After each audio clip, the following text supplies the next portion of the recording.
जाजपुर जिला कोराई निर्वाचन मंडल बीजेपी पक्षर पाणीकोइल ठारे राज्य सभापति मनमोहन सामल को एक विशाल बाइक रैली रे भव्य स्वागत संबर्धना प्रदान करा जायछि।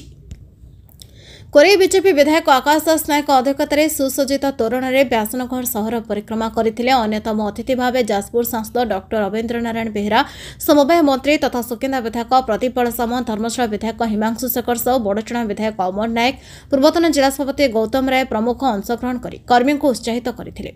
ଏହି ଅବସରରେ ଏକ ବିରାଟ ମହାମିଶ୍ରଣ ପର୍ବର ଆୟୋଜନ ବ୍ୟାସନଗର ସଂସ୍କୃତି ଭବନରେ କରାଯାଇଥିଲା। ଜିଲ୍ଲା ସଭାପତି ଦେବଯାନୀ ପ୍ରଧାନ ସଭାକୁ ସମ୍ବର୍ଦ୍ଧନ କରିଥିଲେ। ଏହି ଅବସରରେ କୋରାଇ ଲୋକପ୍ରିୟ ବିଧାୟକ ଆକାଶ ଦାସ ନାୟକଙ୍କ ନେତୃତ୍ୱରେ ଶତାଧିକ ବିଜେଡି ସମର୍ଥିତ ସରପଞ୍ଚ, ସମିତି ସଭ୍ୟ, ତୃଣମୂଳ ସ୍ତରର ଛମ ନେତା, ବିଜେଡିର ସକ୍ରିୟ କର୍ମୀ ବିଜେପିରେ ମିଶି ଦଳକୁ ସୁଦୃଢ଼ କରିଥିଲେ। ରାଜ୍ୟ ସଭାପତି मनमोहन सामल କହିଛନ୍ତି, ଏହା ସମ୍ବର୍ଦ୍ଧନା ସଭା ନୁହେଁ, ଏହା କୋରାଇବାସୀଙ୍କ ଭଲ ପାଇବା। ସରକାର ପରିବର୍ତ୍ତନର ମୁଖ୍ୟ ଭୂମିକା ଯାଜପୁରବାସୀଙ୍କର ଥିଲା। ମୋର ବହୁ ପୂର୍ବରୁ ଯାଜପୁର ଆସିବାର ଥିଲା, कारण एभली समर्थन भल पाइबा मो जीवन में चिरस्मरणीय हो रहिबो। विधायक आकाश दास नायक कहते जमीदारी जागीर शासन अंत घटी जाजपुर तथा कोरेरे जनसमर्थन भारतीय जनता पार्टी सहित रही। जनता परिवर्तित सरकार को विश्वास करिसेंती। तांको आशा विश्वास नहीं दल काम करुछि एवं आगामी पंचायत निर्वाचन में जनता जनार्दन को विश्वास रे कोरेरे बाजीमात हेबो। कोरेई माटी मार विकास हेबो। राज्य सभापति माननीय मनमोहन सामल महोदय जाजपुर जिला गस्तर आते विभिन्न जगह भव्य स्वागत दिया। से अनुक्रम में आज कोराई निर्वाचन मंडल में बासीनगर म्युनिसिपालिटी भव्य स्वागत संबर्धना दिया।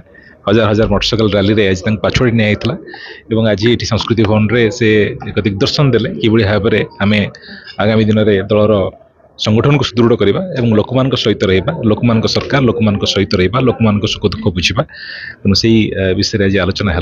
आम समस्ते विशेषकर भारतीय जनता पार्टी जो कर्मकर्ता मैंने अच्छा आज अत्यंत आनंदित अच्छा, उत्साहित अच्छा माननीय सभापति भिजिट बहुत बहुत धन्यवाद।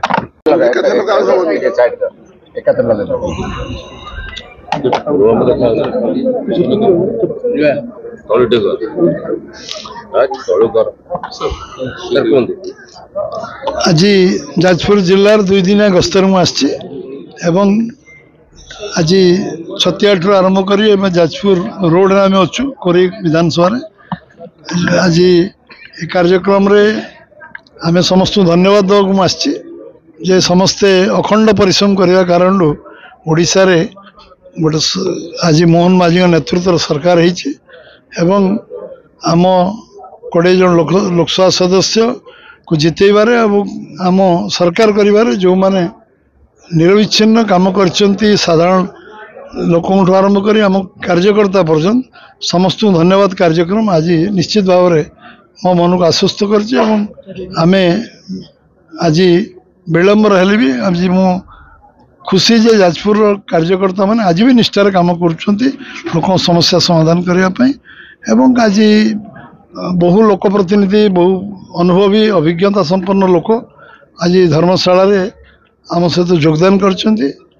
निश्चित भाव में ये दल आगामी दिन में दल शक्तिशाली हम और आम जो 1 नंबर दल विश्व रे से दल अभिवृद्धि हम और जाजपुर जिला केवल शक्तिशाली हेनी, ओडिशा मध्य शक्तिशाली हम। Vyasnagar Pradyumna Kumar Boitai report, Nyayavati TV.